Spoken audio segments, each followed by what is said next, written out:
Hello warriors, ज्यांच्या डोक्यात हा प्रश्न होता 75 डेजमध्ये येणारी ग्रुप सी पूर्वपरीक्षा जी आहे तलाठी भरती स्पेसिफिकली, ज्याला आपण फार जास्त टार्गेट करतोय, पण त्याच्यासोबतच ग्रुप सीची तयारी करणारा एक वेगळा वर्ग होता.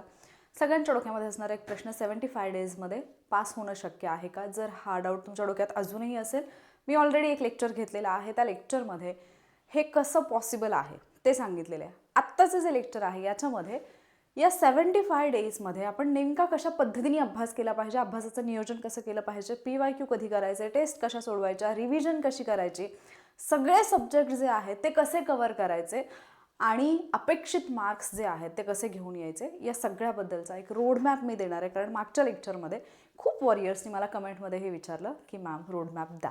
सो आज आपण अशा पद्धतीने 75 डेजचं नियोजन करणार आहोत की जर या पद्धतीने तुम्हाला पुढचे 75 डेज कन्सिस्टन्सी मेंटेन करता आली तर तुम्ही 100% ही पूर्वपरीक्षा पास होऊ शकाल. आणि जसं मी 90 डेज चॅलेंजमधल्या स्टुडंटना पण हे बोललेलेच आहे की तुम्ही फक्त पूर्वपरीक्षा पास व्हा, मुख्यचं काय करायचं ते आपण पाहूयात.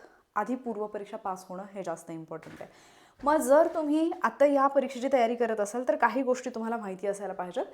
जसं की या पूर्वपरीक्षेसाठी तुम्हाला एकूण 7 विषय आहेत. हे अगदी थोडक्यात सांगते मी, जास्त वेळ घेत नाही आहे मी तुमचा. अगदी थोडक्यात कुठले विषय किती मार्क्स आहेत हे सांगते, कारण त्याच्यानुसार तुम्हाला तुमचा रोडमॅप मिळणार आहे, तुमचा स्टडी प्लॅन मिळणार आहे. ठीक आहे. सो पहिल्यांदा तर polity, then geography, then history, त्याच्यानंतर सायन्स, त्याच्यानंतर इकॉनॉमिक्स हे सब्जेक्ट आहेत.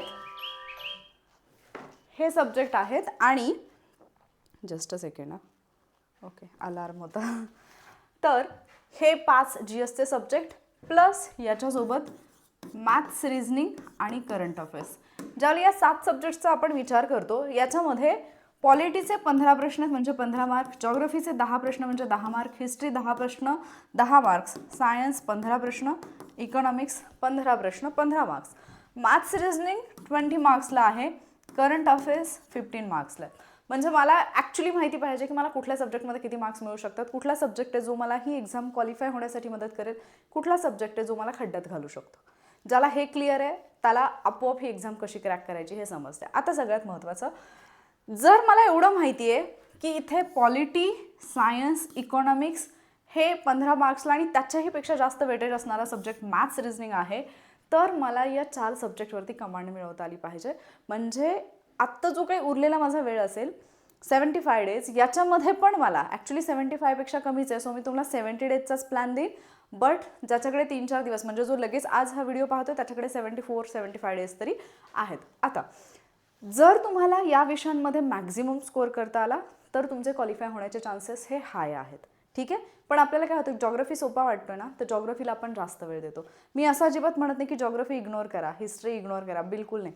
करंट अफेअर्सला पण 15 मार्क्स आहेत. पण करंट अफेअर्सचा प्रॉब्लेम काय, आम्ही कितीही वाचलं तरी आम्हाला खात्री नाही आहे की करंट अफेअर्समध्ये मार्क्स येतील की नाही येतील, किती येतील. करंट अफेअर्सचे क्वेश्चन्स प्रेडिक्ट करणं कठीण आहे. करंट अफेअर्स नेमकं मागच्या वर्षीचंच विचारलं जाईल की त्याच्याही आधीचं विचारलं जाईल, याच्याबद्दलची खात्री नाही. आणि जर ही खात्री नसेल तर ऑब्व्हियसली त्याचा आउटपुट रेशो जो आहे तो तुम्ही नाही डिसाईड करू शकत. मग मला जे सब्जेक्ट जास्तीत जास्त आउटपुट मिळवून देऊ शकतील आणि जे सब्जेक्ट असे आहेत की जे केल्याशिवाय मला पर्याय नाही आहे, मला त्याच्यावरती फोकस करायचा आहे. थोडं फास्ट बोलते कारण लेक्चर लेंदी होण्याची शक्यता आहे आणि तुमचा जास्त वेळ जाऊ नये म्हणून. ठीक आहे. आता हे जे 7 सब्जेक्ट आहेत यांना मला 75 डेजच्या प्लॅनमध्ये जर बसवायचं असेल, त्यातल्या 70 डेजला आपण अशा पद्धतीने डिवाईड करणार आहोत. पहिले 30 डेज, त्याच्यानंतर 20 डेज आणि त्याच्यानंतर तुमच्याकडे जे काही 20 दिवस उरतात, म्हणजे 30 आणि 20 50 झाले, तर परत हे 10 प्लस हे 10 अशा पद्धतीने यांना आपण डिवाईड करणार आहोत. ठीक आहे. Just let me check first. या ओके. सो हे शेवटच्या 20 दिवसांचा एक वेगळाच हे असेल, प्लॅन असेल. त्याच्यामध्ये हे 10 डेज तुम्ही करू शकता किंवा 15-5 असं पण करू शकता. ठीक आहे. प्लस जे तुम्हाला एक्स्ट्राचे मिळतील ना, म्हणजे ज्या दिवशी तुम्ही व्हिडिओ पाहाल, अपेक्षित तर आहे की 70 दिवस बाकी असेपर्यंत तुम्ही हा व्हिडिओ पाहावा. सो त्याच्यानुसार जर 1-2 दिवस तुमचे मागे पुढे झाले, तुम्ही व्हिडिओ पाहण्यामध्ये जर लेट झालात किंवा लेट तुमच्या फीडवरती आला, म्हणजे व्हॉट एव्हर रिझन, तर हा प्लॅन कसा फॉलो करायचा. आता जे मी तुम्हाला 30 डेज सांगितलेले आहेत, पहिल्यांदा या 30 दिवसांचं नियोजन पाहूया. पहिल्यांदा तर लक्षात ठेवा आपण काय केले, 30 + 20 + 10 + 10. ठीक आहे. आता या पहिल्या 30 डेजमध्ये मला काय करायचं आहे, माझे जे सब्जेक्ट आहेत की नाही मेन GSचे subject 5 plus maths reasoning plus current affairs, याची मला कंप्लीट रिव्हिजन करायची, कंप्लीट तयारी करायची. मग जर तुम्ही एक असा विद्यार्थी असाल की ज्याने याच्यापूर्वी अभ्यासलेले पण वरवरचं अभ्यासलेलं आहे, डीपमध्ये अभ्यासलेलं नाही आहे, तरीसुद्धा तुम्हाला 30 दिवसांमध्ये हे सब्जेक्ट कंप्लीट करायचे आहेत. पण मग जर अशी कंडिशन असेल तर 30 डेजमध्ये जेव्हा तुम्हाला कंप्लीट करायचं त्यावेळेला एक काळजी घ्यायची की तुम्हाला प्रायोरिटी डिसाईड करायच्यात. कुठला विषय जो मला मॅक्झिमम आउटपुट मिळवून देईल. म्हणजे जर मी एक अशी स्टुडंट असते की माझ्याकडे एवढा कमी वेळ आहे आणि त्या वेळेमध्ये मला एक्झाम क्वालिफाय करायची, मी सगळ्यात पहिलं काम केलं असतं, मी सब्जेक्टचं वेटेज पाहिलं असतं, कुठल्या सब्जेक्टमध्ये मला मॅक्झिमम मार्क्स येऊ शकतात हे पाहिलं असतं. अर्थात त्याच्यामध्ये माझे पॉलिटी फर्स्ट नंबरला असता, मॅथ्स रिझनिंग सेकंड नंबरला असता, देन माझ्याकडे सायन्स आहे तो मी थर्ड नंबरला घेतला असता. इकॉनॉमिक्समध्ये थोडंफार डामाडोल होऊ शकतं, बट इकॉनॉमिक्स आणि जॉग्राफीमध्ये कॉम्पिटिशन राहिलं असतं की इकॉनॉमिक्स 15 पैकी जरी असेल तरीसुद्धा किती येऊ शकतात, जॉग्राफी मात्र रेशो हाय राहिला असता.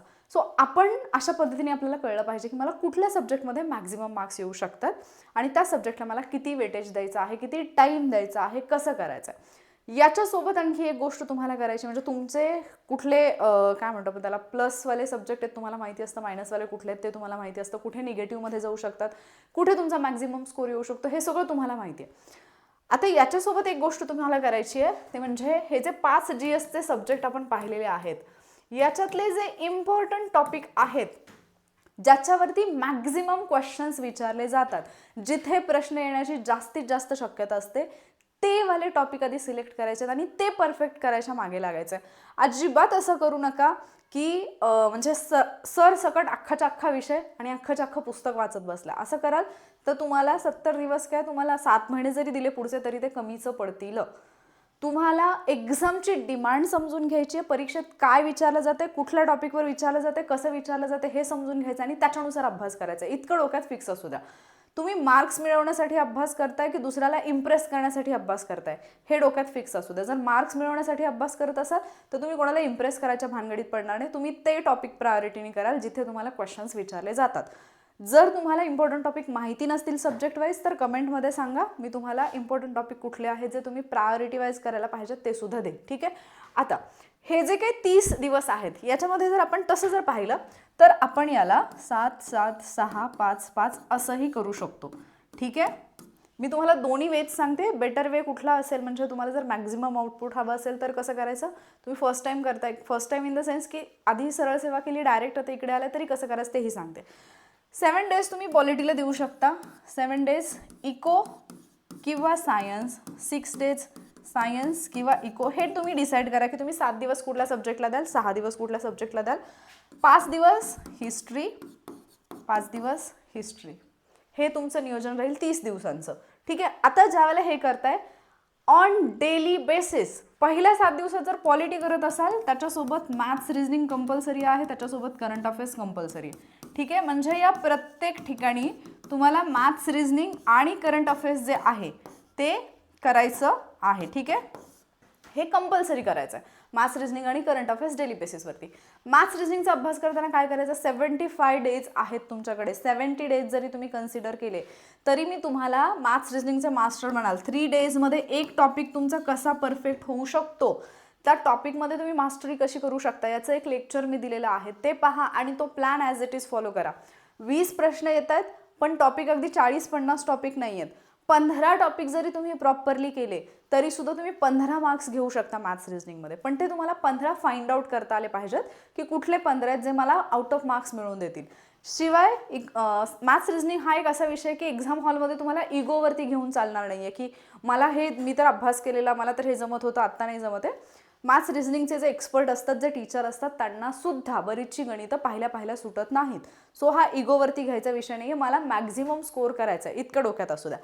आता एक तर डायरेक्ट असं जा सब्जेक्ट वाईज, पण याच्यामध्ये धोका काय आहे की जर मी पहिले 7 दिवस पॉलिटी अभ्यासलं, पुढे जाईपर्यंत माझं पॉलिटी विसरलं जाण्याची शक्यता आहे. बरोबर आहे. पॉलिटीची माझी रिव्हिजन होणार नाही. मग बेटर मी काय करू शकेन, जर मला 2-2 सब्जेक्ट एकत्रित करता आले तर हे बेटर राहील. किंवा मला एक जे, म्हणजे आत्ता आपल्याला सुरुवात करताना छान वाटेल की हां मी पहिले 7 दिवस पॉलिटी करणार आहे, देन मग मी इकॉनॉमिक्स किंवा सायन्स किंवा हिस्ट्री किंवा जॉग्राफी कुठलाही एक सब्जेक्ट घेणार आहे. पण जेव्हा तुम्ही सुरुवात कराल, पहिल्या, दुसऱ्या, तिसऱ्या दिवशी तुम्हाला ठीक वाटेल, पण तिसऱ्या दिवसाच्या एंडपर्यंत तुम्हाला एक भीती सतावायला लागेल, 3 दिवस झाले मी फक्त पॉलिटिक्स करते, बाकीच्या जीएसच्या सब्जेक्टचं काय, मग ते नाही झाले तर, मग मध्येच काही अडचण आली तर, मग माझं हे पेंडिंगला राहील का, आणि तुमचा प्लॅन जो आहे तो डिसकंटिन्यू होणार, तुम्ही कंटिन्यू करू शकणार नाही.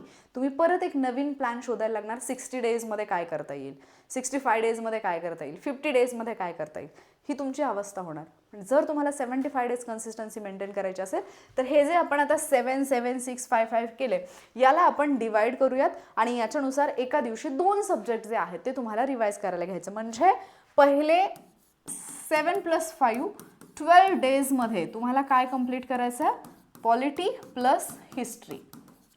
पहिले 12 दिवस पॉलिटी आणि हिस्ट्रीचा पॅरलली अभ्यास तुम्ही करणार आहात. ठीक आहे, डेली बेसिसवरती पॉलिटी, डेली बेसिसवरती हिस्ट्री. डेली बेसिसवरती याच्यामध्ये काय ॲड होणार तुमचं, maths reasoning plus current affairs. काय करू शकता, मॉर्निंग सेशन जे आहे तुमचं, पहिला सब्जेक्ट घ्या जीएसचा, मग तो कुठलाही असू शकतो. मोस्टली तर मला असं वाटतं की पॉलिटी घ्या, कारण जास्त मॅक्झिमम आउटपुट मिळवून देईल. तुम्हाला हिस्ट्री फार कठीण वाटत असेल तर उठल्या उठल्या पहिला टॉपिक हिस्ट्रीचा वाचून घ्या, कारण तो जास्त लक्षात राहील. वाचून इन द सेन्स, आता मी तुम्हाला रिव्हिजनच्या दृष्टीने बोलते, मला असं वाटतं की तुम्ही रिव्हिजन कराल. हे आणखी एक आहे, एका महिन्यामध्ये तुम्ही 3 रिव्हिजन पण कंप्लीट करू शकता. काय पण मुद्दा हा आहे की फक्त धावत पळत कंटिन्यू केला आणि एक स्वतःला समाधान दिलं की मी 3 रिव्हिजन्स केल्या, हे इम्पॉर्टंट आहे की मी एकच रिव्हिजन केली पण ती इतकी परफेक्ट केली आहे की माझी धावपळ नाही झालेली, मी शांतपणे केली आणि मला एक्झाममध्ये आठवेल. इम्पॉर्टंट काय, म्हणजे करायला तर तुम्ही 3-4 रिव्हिजन पण कराल, एका दिवशी तुम्ही एका सब्जेक्टचे 5-5, 6-6 टॉपिक पण कराल, पण आउटपुट काय महत्त्वाचं, प्रोडक्टिव्हिटी आहे, आउटपुट रेशो महत्त्वाचा आहे. ठीक आहे, म्हणजे मी जर तुम्हाला प्लॅन द्यायचं ठरवलं तर मी तुम्हाला अगदी म्हणजे आठवड्याभरामध्ये 7 सब्जेक्ट कसे तुम्ही रिवाईज करू शकता याचाही प्लॅन बनवून देईन. पण प्रॅक्टिकली जेव्हा माझ्या एक्झामला 70-75 दिवस बाकी आहेत, तेव्हा प्रॅक्टिकली मला ते पॉसिबल आहे का, आणि जरी मी ते पॉसिबल करून दाखवलं त्याचं आउटपुट किती आहे, मला मार्क्स तसे मिळतील का, त्याचा माझ्या एक्झामसाठी फायदा होईल का. जे मला असं वाटतं की इथून पुढे 75 डेज एक गोष्ट डोक्यात ठेवायची की प्रत्येक ॲक्शन जी तुम्ही घेताय ऑन डेली बेसिस, प्रत्येक मोमेंटला तुम्हाला स्वतःला एक प्रश्न विचारायचा आहे की मी आत्ता जे करत आहे आणि माझे मार्क्स वाढतील का, ही गोष्ट जी आत्ता मी कृती करत आहे ही माझ्या एक्झामसाठी इम्पॉर्टंट आहे का, ही मला एक्झाममध्ये काहीतरी आउटपुट मिळवून देईल का. मग ती कुठलीही कृती असेल, तुम्ही फोन पाहत असाल तरी स्वतःला विचारा की या गोष्टी माझा रिझल्ट येणार आहे का. तुम्ही पुस्तक वाचत असाल तरी विचारा की मी ज्या पद्धतीने वाचत आहे माझा रिझल्ट येणार आहे का. प्रत्येक गोष्ट अशी करा जी तुम्हाला तुमच्या स्वप्नाच्या दिशेने घेऊन जाईल, ना की खोटं खोटं तुम्हाला खुश करेल, थोड्या वेळाचं समाधान देईल, अजिबात नाही. ठीक आहे, सो पहिल्या 12 दिवसांमध्ये पॉलिटी आणि हिस्ट्री करा. मॉर्निंगला एक सब्जेक्ट घ्या जीएसचा, देन जीएसचा दुसरा, म्हणजे जर मॉर्निंगला तुम्ही 2 किंवा 2.5-3 तासांचं जर सेशन केलं तर एक छोटासा ब्रेक तुम्हाला घ्यावा लागेल. त्याच्यानंतर त्या ब्रेकनंतर तुम्ही थोडंसं करंट अफेअर्स घ्या. दुपारच्या वेळेमध्ये मॅथ्स रिझनिंग घ्या, जो काही तुमचा आफ्टरनूनचा वेळ असेल त्याच्यामध्ये, आणि त्याच्यानंतर परत इव्हिनिंगला दुसरा सब्जेक्ट घ्या. ठीक आहे, जीएसचा जो दुसरा सब्जेक्ट असेल तो. या पद्धतीने पहिल्या 12 दिवसामध्ये पॉलिटी आणि हिस्ट्री करा. मग आता पॉलिटी आणि हिस्ट्रीचे कुठले टॉपिक करायचे याच्यासाठी मी ऑलरेडी काही लेक्चर्स जे आहेत ते दिलेले आहेत, पण याच्यापूर्वी जे लेक्चर्स दिलेत त्याच्यामध्ये आपण कंप्लीट प्लॅन पाहिला, म्हणजे पॉलिटीचा अख्खा सिलेबस, हिस्ट्रीचा अख्खा सिलेबस कसा होईल. पण जेव्हा तुमची एक्झाम तोंडावरती येते तर तुम्हाला इम्पॉर्टंट टॉपिक कुठले आहेत, जर माझ्याकडे एवढे दिवस नसतील शिल्लक आणि कमी दिवसांमध्ये करायचं आहे तर मला प्रायोरिटी वाईज करता आलं पाहिजे. सो इम्पॉर्टंट टॉपिक माहिती नसतील तर कमेंट करा, आपण त्याच्यानुसार घेऊयात. ठीक आहे, आता पहिले 12 दिवस तुमच्या लक्षात आलं काय करायचं तुम्हाला, पॉलिटी कराल प्लस हिस्ट्री कराल, maths reasoning current affairs daily बेसिसवरती. याच्यानंतर तुम्हाला काय करायचं आहे, पुढचे नेक्स्ट जे 12 डेज आहेत, 7 + 5 पुढचे 12 डेज तुम्हाला घ्यायचं आहे इकॉनॉमिक्स प्लस जॉग्राफी. ठीक आहे, प्लस याच्यासोबत तुमचं मॅथ्स रिझनिंग पण असणार आहे, प्लस करंट अफेअर्स पण असणारच आहे. ठीक आहे, आता हे झाले 7, 5, 12, 12, 24 झाले. आता तुमच्याकडे दिवस किती उरलेत, 6 दिवस उरलेत. या 6 डेजमध्ये तुम्हाला कंप्लीट करायचं आहे तुमचं सायन्स. ठीक आहे, तुमचं सायन्स प्लस तुम्ही काय घ्याल याच्यासोबत, maths reasoning plus current affairs. तुमचे 30 डेज कंप्लीट झाले का, झाले. एका महिन्यामध्ये तुम्ही हे जे तुमचे सब्जेक्ट आहेत हे कंप्लीट केले, म्हणजे तुमचं जीएसचं पार्ट, मॅथ्स रिझनिंग आणि हे असेल. पण एवढ्यावरती माझा रिझल्ट येणार आहे का, नाही. मला स्वतःला टेस्ट करावं लागेल, मला पाहावं लागेल आयोगाला काय अपेक्षित आहे, आयोग नेमकं काय विचारतोय, आयोग कुठल्या अँगलनी प्रश्न विचारतोय. मग आता इथून पुढे माझा सुरू होईल नेक्स्ट 20 डेजचा प्लॅन, जो ॲक्च्युली तुमच्या अख्ख्या प्लॅनचा, अख्ख्या स्टडीचा गाभा असणार आहे. म्हणजे हे 20 डेज ज्याला प्रॉपरली करता आले, ज्यांनी या 20 दिवसांमध्ये कसून मेहनत घेतली ना, त्याला लिस्टमध्ये येण्यापासून कोणी अडवू शकत नाही. हे 20 दिवस तुम्हाला अशा जबरदस्त पद्धतीने कंप्लीट करायचे आहेत, कारण हे 20 दिवसच आहेत. बाकी तुम्ही लाखोंच्या बॅचेस, हजारोंच्या बॅचेस खरेदी केलेल्या असू द्यात, किती तज्ज्ञ टीचर्सकडून शिकलेले असू द्यात, काहीही केलेलं असू द्यात, या 20 दिवसांमध्ये जे मी सांगते हीच एक गोष्ट असते जी आत्तापर्यंत जे सक्सेसफुल झालेले आहेत त्यांच्या सक्सेसचं सिक्रेट असतं. या 20 दिवसांमध्ये आपल्याला या 20 दिवसांना पण असं डिवाइड करायचं आहे, 8 दिवस, देन 8 दिवस, देन 8 दुनी 16 आणि 4 दिवस. ठीक आहे. पहिल्या 8 दिवसांमध्ये आपल्याला काय करायचं आहे, ग्रुप सी पूर्व परीक्षा आत्तापर्यंत झालेल्या, त्याच्यामध्ये 2017, 2018, 2019, 2021, 2020ला ग्रुप सीची प्री नाही आहे. त्याच्यानंतर 2022, 2023, त्याच्यानंतर 2024, 2025 एवढ्या ग्रुप सीच्या परीक्षा झालेल्या आहेत. इथे 2023ला बॉक्स का केला आहे मॅडमनी, काही माहिती आहे का? कारण 2023ला ग्रुप बी आणि ग्रुप सी एकत्र झाली आणि इथूनच पुढे हा जो काही नंबर ऑफ क्वेश्चन्सचा पॅटर्न बदललेला आहे मार्क्सचा, तो इथूनच बदललेला आहे. म्हणजे पॉलिटीचे 15 क्वेश्चन्स इथूनच झाले, त्याच्या आधी 10च यायचे.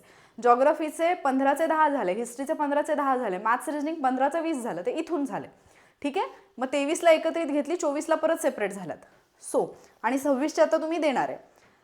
हे 8 दिवसांमध्ये पहिला कराल. हे पेपर्स कंपल्सरी इतके डिटेलमध्ये ॲनालिसिस करायचं आहे की बस. जर तुम्हाला ग्रुप सीच्या क्वेश्चन पेपर ॲनालिसिसचं जर, म्हणजे मी ऑलरेडी रेकॉर्डेड लेक्चर्स घेतलेत यापूर्वीच्या बॅचेसमध्ये, 70 डेज रिव्हिजन चॅलेंजमध्ये वगैरे ते लेक्चर्स मी घेतलेले आहेत. जर तुम्हाला ते लेक्चर्स हवे असतील एखाद्या कोर्सच्या फॉर्मॅटमध्ये, तर सांगा की ग्रुप सीची प्री PYQ असं जरी तुम्ही ग्रुप सी प्री PYQ असं जरी केलं तरी तो कोर्स मी अवेलेबल करून देईन तुम्हाला.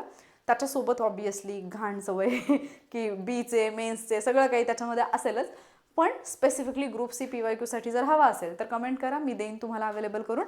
तर तिथून हे 20 दिवस मात्र मी सांगते तुम्ही स्वतःहून करा, यूट्यूबवरचे लेक्चर पाहून करा, कुठल्याही टीचरचं घेऊन करा, काही करा, पण हे इतकं परफेक्ट करा की बस. एवढंच करायचं का नाही, हे फक्त पहिल्या 8 दिवसांसाठीचं आहे. 8 दिवसांमध्ये ग्रुप सीचे पेपर्स, आता तुम्ही 17, 18, 19 जेव्हा कराल तुम्हाला थोडा वेळ लागेल, तुम्हाला असं वाटेल की खूप वेळ जातोय, होत नाही आहे एका दिवसामध्ये पेपर्स ॲनालिसिस, फार क्रिटिकल वाटतं. बट ज्यावेळेला हे 3 दिवसांचे कराल ना, म्हणजे 3 वर्षांचे कराल ना, तिथून पुढे तुमच्या लक्षात येईल की अरे जे मी 17ला केलं होतं त्याच्यातूनच बरेचसे प्रश्न रिपीट होतात. 18 म्हणजे 17, 18, 19मध्ये जे केले त्याच्यातून कितीतरी कंटेंट आहे जो रिपीट होतोय, त्याच टॉपिकवरचे प्रश्न येतात. इकडे काहीतरी प्रार्थना समाजाचं विचारलंय स्थापना, त्यावेळेला मी कोण कोण स्थापनेमध्ये सहभागी होते हे वाचले, पुढे तर त्यांनी स्थापनेमध्ये कोण सहभागी होते हे विचारले. म्हणजे जे इकडे विचारले ना तेच फक्त थोडंसं बदलून किंवा त्याचंच ॲडव्हान्स व्हर्जन हे पुढे विचारलेलं असतं.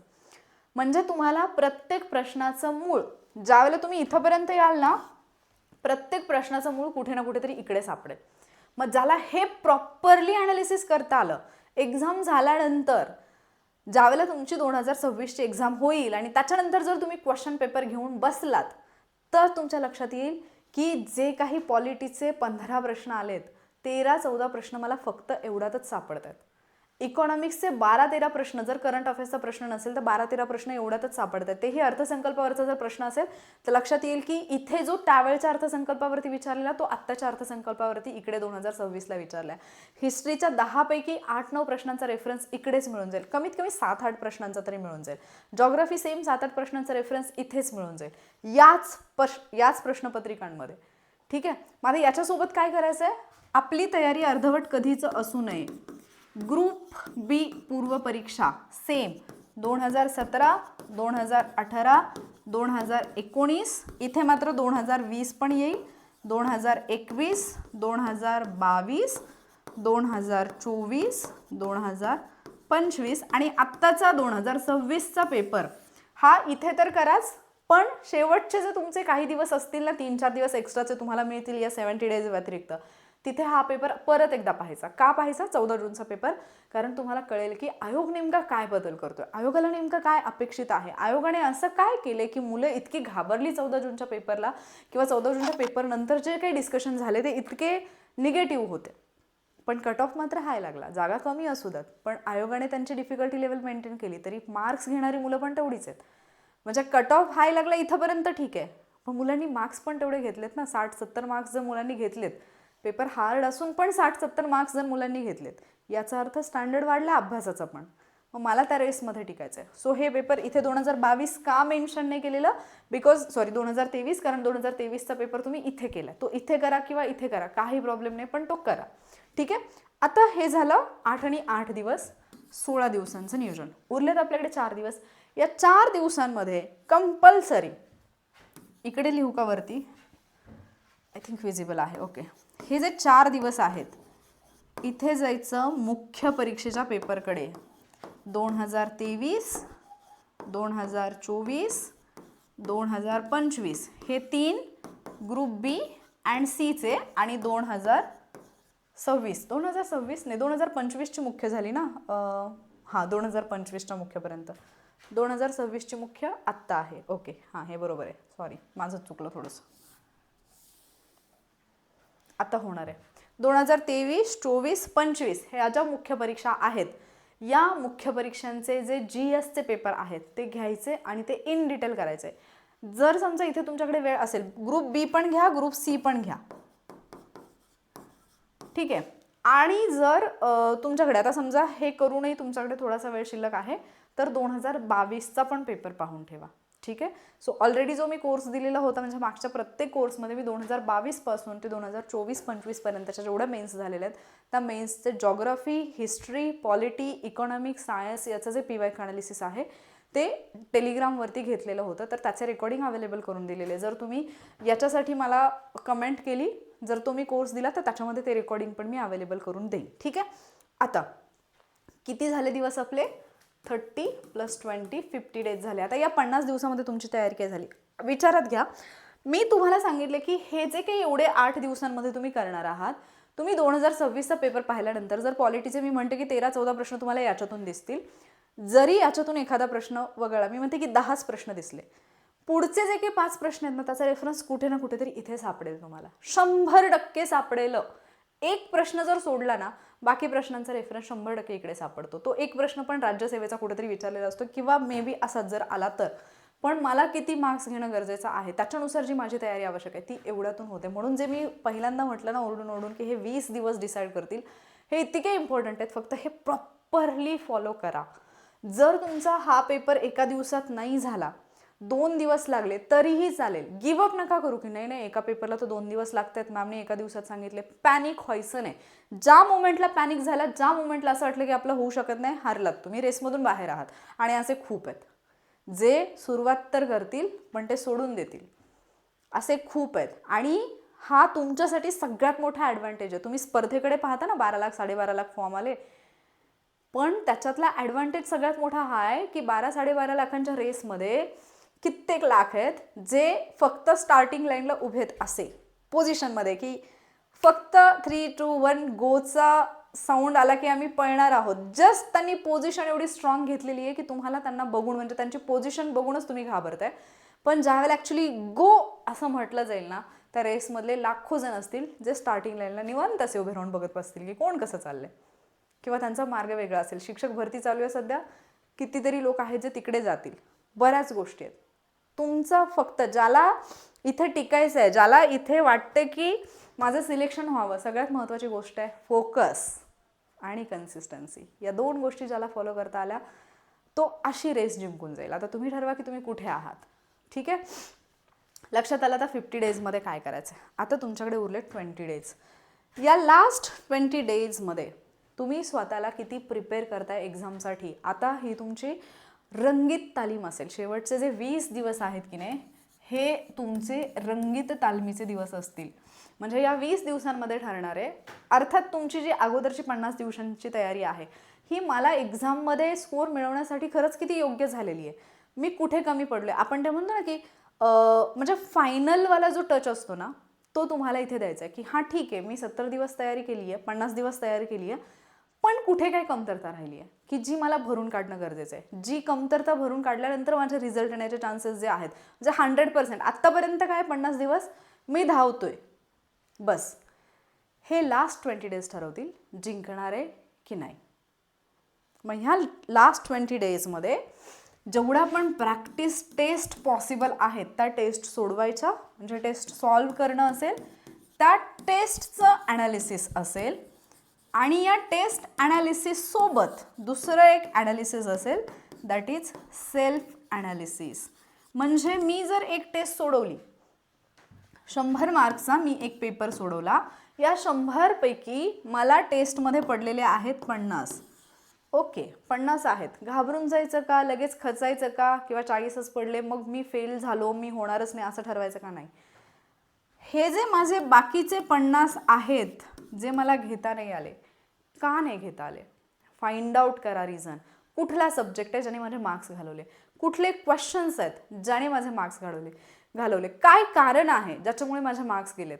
मग मी प्रश्नच व्यवस्थित वाचला नाही का, मी प्रश्न तर वाचला पण उत्तर लिहिताना घाई गडबड केली का, मला प्रश्नाचा अर्थच समजला नाही का, मला प्रश्नाचं उत्तरच माहिती नव्हतं का, नेमकं कारण काय आहे ज्याच्यामुळे हे 50 माझे गेलेत हे फाइंड आउट करा.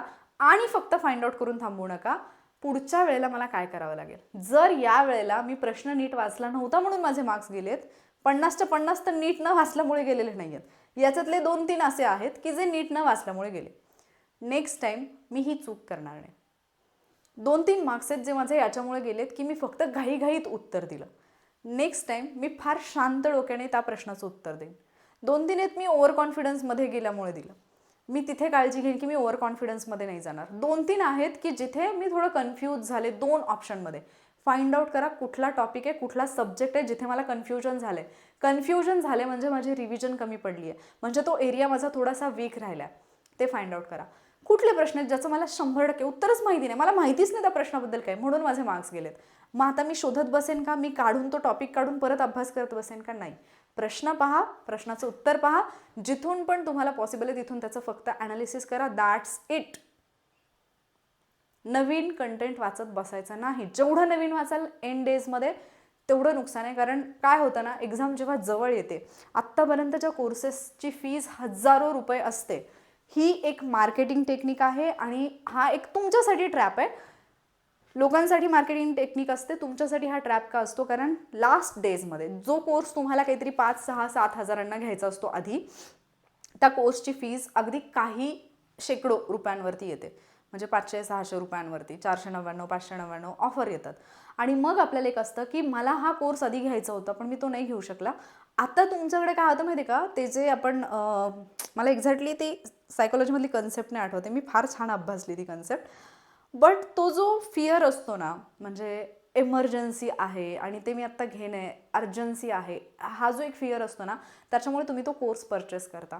आत्तापर्यंत तुम्ही जो अभ्यास केला आहे ना, तुम्ही काय करता की तो अभ्यास तुमचा निघून जातो. म्हणजे त्या अभ्यासाला तुम्ही रिव्हिजन नाही देत, तुम्ही त्या नवीन कोर्सच्या मागे लागतात किंवा 1 डे रिव्हिजन बॅचेस येतात. मग तुम्ही ऑलरेडी जर त्या शिक्षकांकडून शिकलेले नसलात तर तुम्हाला वाटतं की नाही 1 डे रिव्हिजन बॅच मला करायला पाहिजे. तुम्ही अख्खा एक दिवस बसून घालवतात. त्या अख्ख्या एका दिवसामध्ये तुम्हाला तो फील पण येतो की मी सगळं, म्हणजे मला जेवढं सांगितलं तेवढं मला लक्षात आहे किंवा मी हे लेक्चर केले, पण त्याच्यातून आउटपुट किती मिळतं हे इम्पॉर्टंट आहे. मी जे केलेलं आहे ते मी रिवाईज केलं आहे का, हे पण इम्पॉर्टंट आहे. आणि त्याच्याही पेक्षा महत्त्वाचं आहे, जे 20 डेज मी तुम्हाला आधी सांगितले PYQ अनालिसिसचे रिलेटेड, ते माझं रिवाईज होतं का, हे इम्पॉर्टंट आहे. ठीक आहे. सो या लास्ट 20 डेजमध्ये फक्त टेस्ट सोडवणं, ॲनालिसिस करणं इतकं आहे का, नाही. जे PYQ तुम्ही केलेले आहेत, या PYQला ॲटलिस्ट एक रिव्हिजन तरी तुम्हाला द्यायची आहे. आणि मग जे काही उरलेले तुमच्याकडे फायनल 2, 3, 4 डेज, म्हणजे तुम्ही कधी हा प्लॅन पाहताय त्याच्यानुसार तुमच्याकडे जे काही 2, 3, 4, 5 डेज जे शिल्लक असतील एक्झामपर्यंत, या दिवशी काय करायचं आहे, जे पण म्हणजे इम्पॉर्टंट इन्फॉर्मेशन, इम्पॉर्टंट डेटा तुम्ही नोट डाऊन केलेला असेल, शॉर्टमध्ये इकॉनॉमिक्सशी रिलेटेड असेल, पॉलिटिक्सशी रिलेटेड असेल, करंट अफेअर्समधलं असेल, मॅथ्स रिजनिंगचे सूत्र असतील ते, किंवा जर तुम्ही मॅप जे आहेत जॉग्राफीचे ते केलेलं असतील तर ते मॅप रीडिंग, किंवा मी म्हणेन की मॅपची रिव्हिजन असेल, किंवा तुम्ही माइंड मॅप्स काढलेले असतील तर ते आहे. म्हणजे ज्याला आपण क्विक रिव्हिजन असं म्हणतो, ही तुम्हाला करायची आहे लास्ट 3, 4, 5 डेजमध्ये. म्हणजे पहिले 30 दिवस, आत्ता जो काही प्लॅन तुम्ही पाहिलाय, हे पहिले 30 दिवस जे आहेत ते तुमचे सब्जेक्ट प्रिपरेशनचे आहेत. ठीक आहे, सब्जेक्टमध्ये तुम्ही प्रिपेअर होताय. पुढचे 20 डेज जे आहेत ते तुम्हाला PYQ वरती कमांड मिळवण्यासाठी आवश्यक आहेत, प्लस एक्झामची जी डिमांड आहे ती समजून घेण्यासाठी गरजेचे आहेत. कारण हे ज्यावेळेला कळेल तुम्हाला 20 डेजमध्ये, त्यावेळेला ॲक्च्युली तुम्हाला कळणार आहे म्हणजे तुमचे एक्झाममध्ये मार्क्स म्हणजे एक्झामची जी एक्झॅक्टली तयारी तुमची ती इथे होणार आहे की तिथे तुम्हाला जे आठवणं गरजेचं आहे ते सगळं इथूनच तुम्हाला समजणार आहे की जर मी आत्तापर्यंत एक अख्खं पुस्तक वाचलंय त्यातला काय पार्ट आहे जो मला तिथे ॲक्च्युली कामी येईल हे कळणार आहे. देन नेक्स्ट 20 डेज तुमची रंगीत तालीम आहे. ठीक आहे, मग आता ही जी रंगीत तालीम आहे याच्यामध्ये जे काही तुम्ही टेस्ट सॉल्व कराल, ॲनालिसिस कराल, याच्यातून तुम्हाला तुमच्या चुका समजणार आहेत की मी नेमकं कुठे, जे पॉलिशिंग असतं ना, फायनल टच ज्याला आपण म्हणतो तो वाला, म्हणजे कुठली एखादी मूर्ती ज्यावेळेला तयार होते सुरुवातीचा तो दगड आणून त्याच्यावरती ठोके वगैरे देऊन एक ओबडधोबड आकार देणं असेल, त्याच्यानंतर मग त्या मूर्तीला पूर्णपणे कोरीव काम करणं, हे सगळं आलं. पण एक फायनल टच असतो जो ॲक्च्युली शाईन आणतो, जो ॲक्च्युली तो लुक देतो फायनलवाला आणि तो फील देतो, तो जो फायनल टच आहे ना, हा तुमचा लास्ट 20 डेजमध्ये येणार आहे. ठीक आहे, म्हणजे या एक्झामसाठी जी तयारी तुम्हाला आवश्यक आहे ती सगळी तुमची एवढ्या दिवसांमध्ये होईल. अँड देन मग लास्ट 4 to 5 डेज जे आहेत, हे 4 to 5 डेज तुम्ही नेमकं काय करताय, या 4-5 डेजमधली तुमची जी ॲक्शन आहे ही डिसाईड करेल की आता तुमचं काय होणार आहे. कारण बऱ्याचदा या 4-5 दिवसांमध्ये भरकटणारी जी लोकसंख्या आहे ती फार जास्त आहे. मग आता एवढं मोठं सांगितलेलं आहे, याचं फक्त इम्प्लिमेंटेशन करायचं आहे. जर तुम्ही आत्ता हा प्लॅन पाहिल्यानंतर तुम्हाला असं वाटलं असेल की येस 75 डेजमध्ये पॉसिबल आहे आणि मी करून दाखवणार आहे, तर न विसरता कमेंटमध्ये, म्हणजे तुम्ही जर इथंपर्यंत आला याचा अर्थ तुम्हाला हा प्लॅन पटलेला आहे, तर कमेंटमध्ये न विसरता आय विल विन असं लिहायचं आहे. कारण इथून तुमच्या जिंकण्याची सुरुवात होईल. आणि उद्यापासून एकही मोमेंट, एकही म्हणजे कसलाही सेकंड वाया न घालवता 75 डेजसाठी फक्त आणि फक्त माझं स्वप्न आणि त्याच्यासाठी जी आवश्यक ॲक्शन आहे ती मी घेईन, ही एक प्रतिज्ञा करा, ही एक शपथ घ्या आणि तुमच्या कामाला लागा. जी गोष्ट तुमच्या स्वप्नाच्या दिशेने तुम्हाला घेऊन जात नाही, जी गोष्ट तुमच्या स्वप्नाच्या मार्गातला, तुमच्या ध्येयाच्या मार्गातला अडथळा आहे ना, त्याच्यापासून कटाक्षाने पुढचे 75 दिवस दूर राहा. अजिबात अशा गोष्टींना, अशा व्यक्तींना, अशा प्रसंगांना एंटरटेन करू नका. अशा विचारांना तुमच्या मेंदूमध्ये, तुमच्या मनामध्ये प्रवेश देऊ नका जे तुम्हाला तुमच्या ध्येयापासून दूर नेतील किंवा डिस्ट्रॅक्ट करतील. कारण मी अगेन सांगते की जर ही एक्झाम एक मॅरेथॉन आहे, याच्यामध्ये सहभागी होणारे लाखो आहेत, स्टार्टिंग लाईनला उभे राहणारे लाखो आहेत, पण ॲक्च्युली मॅरेथॉन धावायला सुरुवात करणारे, कंटिन्यू करणारे आणि फिनिशिंग लाईनपर्यंत पोहोचणारे हे फार थोडे. कारण मध्ये मध्ये सोडून देणारे भरपूर असतात, डिस्ट्रॅक्ट होणारे खूप असतात. आणि हा सगळ्यात मोठा फायदा आहे त्यांच्यासाठी ज्यांना काही करून हे अचीव करायचं आहे. आता तुम्हाला डिसाईड करायचं की नेमकं मला काय करायचं. जर समजा हे सगळं करताना तुम्हाला एक डाऊट असू शकतो की कुठल्याही सब्जेक्टमधले इम्पॉर्टंट टॉपिक कुठले आहेत की जे मी प्रायोरिटी बेसिसवरती करायला पाहिजेत, तर कमेंटमध्ये, समजा पॉलिटीचा प्रॉब्लेम असेल तर पॉलिटी IT इम्पॉर्टंट टॉपिक, इतकं शॉर्टमध्ये लिहिलं तरी चालेल, POL IT, म्हणजे मला कळेल की तुम्हाला कुठल्या सब्जेक्टचे इम्पॉर्टंट टॉपिक जे आहेत, जे मॅक्झिमम आउटपुट देऊ शकतात ते पाहिजेत. ठीक आहे, सो आता तुम्ही याच्यानंतर कुठल्या कुठल्या गोष्टी करणार आहात लेक्चरनंतर. एक तर जर तुम्हाला ग्रुप Cचं जे काही PYQ ॲनालिसिस आहे ते जर हवं असेल तर त्याच्यासाठी एक कमेंट करा. जर तुम्हाला इम्पॉर्टंट सब्जेक्ट हवे असतील, इम्पॉर्टंट टॉपिक, त्याच्यासाठी कमेंट करा. आणि अख्खा प्लॅन जर तुम्हाला समजला असेल आणि तुम्ही फॉलो करणार असाल तर आय विल विन अशी कमेंट करा. ठीक आहे, बाकी जर हे सेशन तुम्हाला हेल्पफुल वाटलं असेल, तुमच्या तयारीमध्ये काहीतरी एक पाऊल पुढे जाण्यासाठी तुम्हाला एक सपोर्ट, मोटिवेशन किंवा जे आतमधून आपल्याला येणं गरजेचं असतं आणि एक दिशा देणारा असं जर हे लेक्चर वाटलं असेल तरच व्हिडिओला लाईक आणि शेअर नक्की करा. पुढचा व्हिडिओ पाहण्यासाठी, असेच ही सिरीज कंटिन्यू करण्यासाठी आणि पुढचे लेक्चर्स पाहण्यासाठी चॅनलला सबस्क्राईब करायला विसरू नका. कारण बरेच वॉरियर्स आहेत जे लेक्चर्स पाहत आहेत, रेग्युलरली अटेंड करत आहेत, कमेंटसुद्धा करतात, पण सबस्क्राईब करायला विसरतात. सो सबस्क्राईब करा. म्हणजे आता जर आपण हा 75 डेजचा प्लॅन घेतला, जर असंच काही एखादा डे वाईज प्लॅन येत असेल तर तो तुमच्यापर्यंत वेळेत पोहोचेल जर तुम्ही सबस्क्राईब केलेलं असेल आणि नोटिफिकेशन ऑन असेल तर. ठीक आहे, तो बाकी अभ्यास छान करा आणि विश्वास ठेवा. 75 डेजमध्ये पॉसिबल आहे. तुमच्या विश्वासावरती सगळी दुनिया जी आहे ना ती फिरणार आहे. तुम्ही जसा विश्वास ठेवाल तसं होणार आहे. आणि मी सध्या म्हणजे जे काही मी मॅनिफेस्टेशनवरती, लॉ ऑफ अट्रॅक्शनवरती, हिलिंगवरती, या सगळ्या गोष्टींवरती काम करते ना, माझी बिलीफ सिस्टीम खूप चेंज व्हायला लागली आणि खूप स्ट्रॉंग पण व्हायला लागलेत. मला कळायला लागलं की सगळ्या गोष्टी इथून मॅनेज होत आहेत. तुम्ही काय विचार करता ना, जो माणूस हा विचार करतो की पॉसिबल नाही, त्याच्यासाठी ते कधीच पॉसिबल होत नाही. पण ज्या माणसाला विश्वास आहे हे होईल, 100% विश्वास आहे, त्या माणसासाठी त्या गोष्टी ज्या जगाला अशक्य वाटतात ना, त्या शक्य होतात. आणि म्हणूनच कितीतरी रोज बातम्यांमध्ये आपण अशा गोष्टी पाहतो ज्या आपल्याला कम्प्लिटली अशक्य वाटतात, पण कोणीतरी त्या पॉसिबल करून दाखवते, कारण कोणीतरी त्याच्यावरती विश्वास ठेवते की हे शक्य आहे. मग ही तर एक एक्झाम क्रॅक करायची आणि ती शक्य आहे. आता तुमचे लिमिटिंग बिलीव्स असतील तर शक्य नाही आहे. ठीक आहे. सो ज्याला विश्वास आहे त्यांनी आय विल विन अशी कमेंट करा आणि तुमच्या तयारीला लागा. बाकी दुनिया काय म्हणते याच्याकडे लक्ष देऊ नका, कारण जिंकायचं आहे तुम्हाला, पोस्ट तुम्हाला मिळवायची, स्वप्न तुमचं आहे, लाईफ तुमची चेंज होणार आहे. सो विश्वास तुम्हालाच ठेवावा लागेल, मेहनत तुम्हालाच घ्यावी लागेल. ठीक आहे. All the best. छान तयारी करा. जे काही प्रॉब्लेम्स तुम्हाला अभ्यास करताना येत असतील बिनधास्तपणे कमेंट सेक्शनमध्ये सांगा. मी त्याच्यावरचे व्हिडिओज घेऊन येईन किंवा कुठल्या ना कुठल्या फॉर्मॅटमध्ये तुमच्या प्रश्नांचं उत्तर देण्याचा प्रयत्न करेन. लवकरच भेटूयात आपण पुढच्या लेक्चरमध्ये. थँक्यू.